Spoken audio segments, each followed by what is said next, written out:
আপনারা যদি নিরপেক্ষ ভূমিকা পালন না করেন, জনগণ এবারে মিডিয়াকে লাল কার্ড দেখাবে। মিডিয়ার মালিকেরা হচ্ছে প্রথম মুনাফিক। আমরা আপনাদের ভাই, আমরা আপনাদের বন্ধু। এই দেশটা ঠিক করতে হইলে প্রশাসনের ভূমিকা গুরুত্বপূর্ণ। যখন কেউ অন্যায় আবদার করবে, আপনার সন্তানদের চেহারাটা মনে রাখবেন, কারণ আজকে যে বাংলাদেশ আপনি রেখে যাবেন, সেই বাংলাদেশটা আপনার সন্তানের জন্য রেখে যাবেন। আজকে যদি ভোটচোরদের কাছে দেশটা রেখে যান, ভোটচোরদেরকে দেশটা তুলে দেন, এই ভোটচোররা আপনার সন্তানদেরকে রাস্তার মধ্যে গুলি করার জন্য আপনাকে এই নির্দেশ দিবে। সিদ্ধান্ত আপনাদের।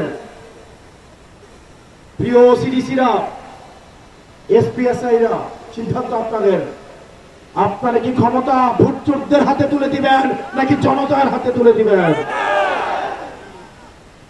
প্রিয় মিডিয়ার ভাইয়েরা, আমরা জানি আপনারা নিরুপায়। তৃণমূলের সাংবাদিকরা এসে আমাদেরকে জানায়, ভাই আমরা খবরটা পাঠাই, এই খবরটা কেটে দেওয়া হয়। অন্যদিকে দেখলাম সারা মিডিয়া সব জায়গায় একটা দলের শুধুমাত্র বন্ধনা, প্রশংসা, সব বন্ধনা শুধুমাত্র বিএনপির জন্য।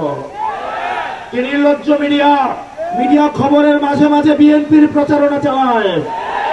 এই নির্লজ্জ মিডিয়া যারা গত 17টা বছর তারেক জিয়াকে দেশদ্রোহী হিসেবে স্বীকৃতি দিয়েছে, আজকে তারা নির্লজ্জভাবে তার পদলেহনে ব্যস্ত হয়ে গিয়েছে।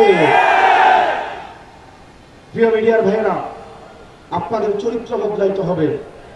আমরা জানি আমার সাংবাদিক ভাইয়েরা চেষ্টা করে আগামী নির্বাচনে। প্রিয় নবীনগরবাসী, আপনারা যদি ড্রেজার মুক্ত হইতে চান, মামলাবাজদের থেকে মুক্তি চান, চাঁদাবাজদের থেকে যদি মুক্তি চান, কালো টাকা থেকে যদি মুক্তি চান, আপনারা অনেকের আমলনামা জানেন। 3-4 বার করে ক্ষমতায় ছিল, আপনাদের জন্য কি করেছে সেটা আপনারা দেখেছেন। আপনারা অতীতকে ভুলে যাবেন না। আপনারা যদি চান একটা সৎ মানুষের হাতে এই নবীনগরটা তুলে দিতে, আপনার আমজাদ ভাইয়ের হাতকে শক্তিশালী করুন।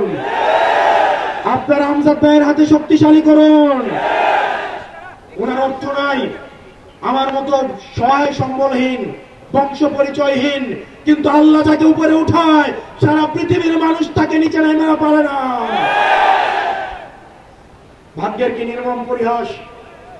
গত 1.5 বছর আগে কোন এক রোজারিতে আমার ব্যানারটাকে কোপায়া কোপায়া বিএনপির এক নেতা আমার ব্যানারটাকে ছিঁড়েছিল 1.5 বছর আগে।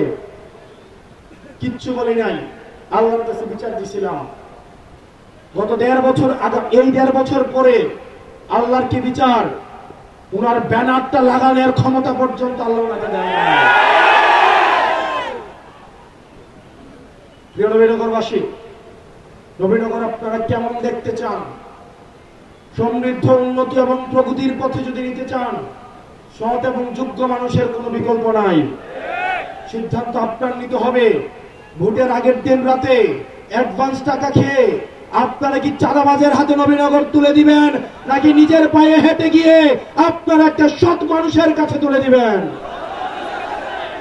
সেটা যদি করতে চান, তাহলে আপনারা এই আমজাদ ভাইয়ের দায়িত্ব নিতে হবে। আপনারা প্রত্যেকজন প্রত্যেক দিন অন্তত 10টা করে ভোট ম্যানেজ করতে হবে।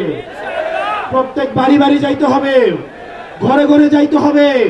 প্রত্যেকটা মা বোনদেরকে বলতে হবে, আমার মা বোনেরা রেডি হয়ে আছে, প্রস্তুত হয়ে আছে রোজা রেখে আমাদেরকে ভোট দেওয়ার জন্য। এবার যারা ভোট কেন্দ্র দখল করতে আসতে চাও, তোমরা তোমাদের মা বোনদের কাছ থেকে, সন্তানের কাছ থেকে দোয়া নিয়ে আসছো, তোমরা আর ফেরত চাইতে পারবে না।